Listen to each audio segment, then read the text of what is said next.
Hello guys, welcome back to our channel with a new video. তো এই দিনটা ছিল 12ই জানুয়ারি, স্বামী বিবেকানন্দের জন্মদিন। তো আমরা যেহেতু সারদা দেবীর জন্মদিনটা পালন করেছিলাম, তাই ঠিক 1 মাস পরেই 12ই জানুয়ারি আমরা স্বামী বিবেকানন্দের জন্মটাকেও আজকে পালন করব কিছু কিছু জিনিসের মধ্যে দিয়ে। আশা করছি তোমাদের এই ভিডিওটা ভালো লাগবে, তো ভিডিওটা সম্পূর্ণ দেখতে থাকো। তো আগের দিনের মতোই মা এখানে সমস্ত খাবার দাবার রেডি করতে বসে পড়েছে, যেহেতু ভোগ দেওয়া হবে। তো প্রথমেই সুজি রান্না করে নিচ্ছে, এটা তোমরা দেখতে পেলে। আর জন্মদিনের মূল উপকরণটা হলো পায়েস, যেটা মা এখন রান্না করে নিচ্ছে। যেহেতু আমি বাড়ি ছিলাম না ফর সাম রিজন, তো সম্পূর্ণ ভিডিওটা আমার ভাই, বাবা এবং মায়েরা তিনজন মিলেই করেছে। তো তাদেরকে অনেক অনেক ধন্যবাদ, কারণ এত সুন্দর করে ভিডিওটা করেছে এবং আমার এডিট করতেও খুব সুবিধা হয়েছে।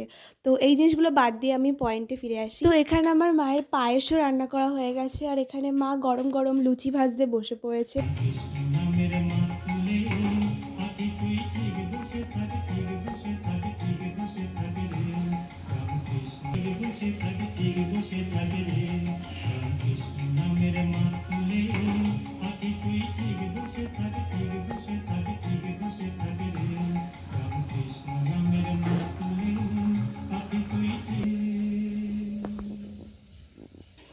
তো লুচি ভাজার পর মা এখানে ভোগের জন্য শিমটাও ভেজে নিচ্ছে ভালো করে।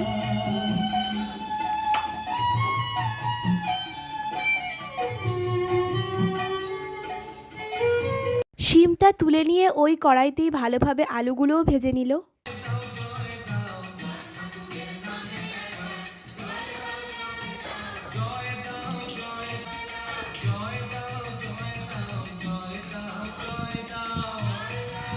মা যেহেতু রান্না করতে খুবই ভালোবাসে, তাই এখানে বেগুনগুলোও ভেজে নিল। ওই কড়াইতেই যেই সবজিগুলো খিচুড়ির মধ্যে দেবে সেইগুলোকেও ভালোভাবে ভেজে নিল। আর এখানে অনেকগুলো মশলাও দিয়ে দিল, যেগুলোর নাম আমি ঠিক বলতে পারবো না। যারা খুব ভালো রান্না জানে আর পারে তারা অবশ্যই জানবে এগুলো। খিচুড়িটা যেহেতু অন্য ওভেনে হচ্ছিল, তাই সেখান থেকে মা ভালোভাবেই নামিয়ে নিল জিনিসটাকে। আর ওর মধ্যে যেই ভেজে রাখা সমস্ত সমস্ত সবজিগুলোকেও ভালোভাবে মিক্স করে নিল। তো সিংহাসনটা দেখতে পাচ্ছ কত সুন্দর করে মা সাজিয়েছে।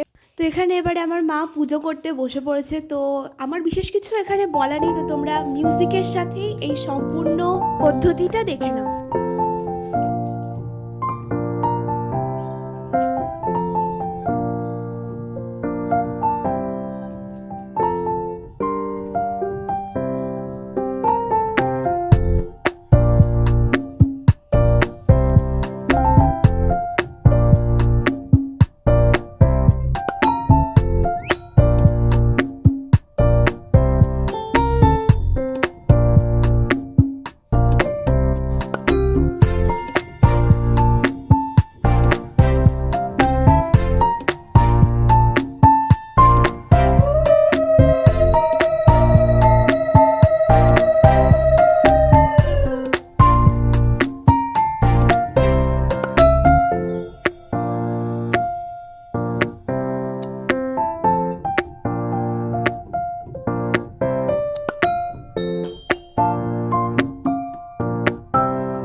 এখানে মা এক এক করে সব ভোগগুলো যেগুলো রান্না করেছিল সেগুলো সব নিবেদন করে দিল।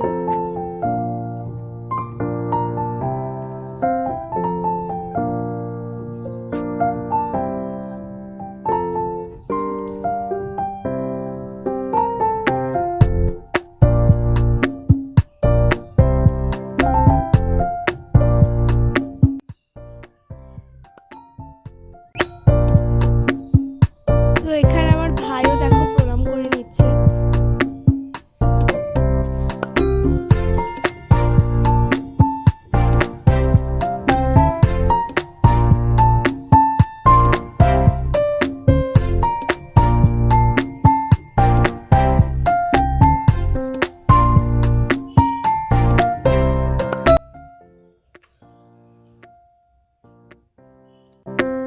আজকের মতো এতটাই, পরে দেখা হবে কোনো একটা ব্লগে। তো টাটা।